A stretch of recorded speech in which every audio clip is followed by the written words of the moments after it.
সবাইকে জানাই আসসালামু আলাইকুম। বাংলাদেশ সেনাবাহিনীর প্রতি সাধারণ মানুষের এত ভালোবাসা, এত আবেগ, এত ভালোবাসা, এটা দেখে আমি মুগ্ধ। বাংলাদেশ সেনাবাহিনী সাধারণ জনগণের বাহিনী। বাংলাদেশ সেনাবাহিনী জনগণের বাহিনী। তারা কখনোই কারুর দালালি করে না। বাংলাদেশ সেনাবাহিনী প্রতি সাধারণ মানুষের আস্থা এবং ভরসা ছিল। আজকে বাংলাদেশ সেনাবাহিনী স্বাধীন দেশ আমরা ছাত্র আন্দোলনের মাধ্যমে করতে পেরেছি এবং বাংলাদেশ সেনাবাহিনীর প্রতি যে ভালোবাসাটা সাধারণ মানুষের প্রতি ছিল সেটা ছিল এখান থেকে। হ্যালো এভরিওয়ান, আসসালামু আলাইকুম। আপনারা যদি বাংলাদেশ সেনাবাহিনীকে ভালোবেসে থাকেন এবং ছাত্রদেরকে ভালোবেসে থাকেন, অবশ্যই আমার এই পেজটা ফলো করে দেবেন এবং ভিডিওটা শেয়ার করে অন্যকে দেখার সুযোগ করে দেবেন। কেউ পেজটা ফলো না করে যাবেন না। আমি আপনাদেরই ভাই। বাংলাদেশ সেনাবাহিনীর প্রতি যে ভালোবাসাটা আপনারা দেখতে পাচ্ছেন, এই ভালোবাসাটা কোটি কোটি টাকা দিলেও কিনতে পাওয়া যায় না। বাংলাদেশ সেনাবাহিনী জনগণের বাহিনী ছিল, থাকবে এবং থেকে যাবে ইনশাল্লাহ। এবং সাধারণ মানুষ, জনগণ বাংলাদেশ সেনাবাহিনীকে বিশ্বাস করে এবং বাংলাদেশ সেনাবাহিনীর প্রতি এতটা সম্মান, এতটা ভালোবাসা।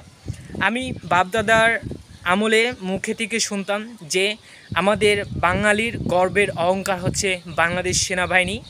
আমি গর্বিত যে বাংলাদেশ সেনাবাহিনীর প্রতি সাধারণ মানুষের এত ভালোবাসা, তাদেরকে এত ভালোবাসা দিয়েছেন, এত ভালোবাসা। এবং সাধারণ মানুষ এই যে বাংলাদেশ সেনাবাহিনীকে বিশ্বাস করে আছে, হৃদয়ের অন্তর থেকে আছে। এবং আমাদের সেনাপ্রধান স্যার ওয়াকার উজ্জামানও বলেছিল যে সেনাবাহিনী জনগণের বাহিনী, থাকবে, থেকে যাবে ইনশাল্লাহ। এটা সত্যি হয়েছে স্যারের কথাটা। বাংলাদেশ সেনাবাহিনী কখনও কারুর দালালি করতে আসে না, কারুর কথা অধীনে চলে না। বাংলাদেশ সেনাবাহিনী জনগণের জানমাল, নিরাপত্তা এবং সার্বভৌমত্ব রক্ষায় সবসময় প্রস্তুত থাকে। এইভাবে বাংলাদেশ সেনাবাহিনী আমাদের হৃদয়ের অন্তরে স্থানে জায়গা করে নিয়েছে বাংলাদেশ সেনাবাহিনী।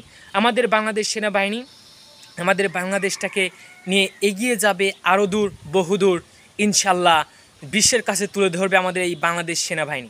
বাংলাদেশ সেনাবাহিনী আজকে সাধারণ মানুষের ভালোবাসা, দোয়া এবং বাংলাদেশের মতো যেই ভালোবাসাটা পেয়েছে, এই বাংলাদেশ সেনাবাহিনী ইনশাল্লাহ আমাদের এই বাংলাদেশটা এবং আমাদের সার্বভৌমত্ব রক্ষা করবে এবং বাংলাদেশটাকে সবার উপরে তুলে ধরবে। এবং জাতিসংঘ মিশনে বাংলাদেশ সেনাবাহিনী কিন্তু অনেকটা ভূমিকা রাখে এবং অনেক দূর এগিয়ে আছে।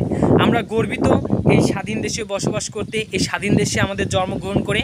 বাংলাদেশ সেনাবাহিনী আমাদের বাহিনী, জনগণের বাহিনী থাকবে। আপনারা আস্থা রাখবেন বাংলাদেশ সেনাবাহিনীর প্রতি। আমার আস্থা বাংলাদেশ সেনাবাহিনীর প্রতি, আমার ফুল ফ্যামিলি বাংলাদেশ সেনাবাহিনীর প্রতি আস্থা। এই জন্য বাংলাদেশ সেনাবাহিনীর প্রতি আমার যাওয়ার এতটা স্বপ্ন ছিল। আজ নিজেকে খুব গর্বিত মনে হচ্ছে। বাংলাদেশ সেনাবাহিনী জনগণের বাহিনী থাকবে, থেকে যাবে ইনশাল্লাহ।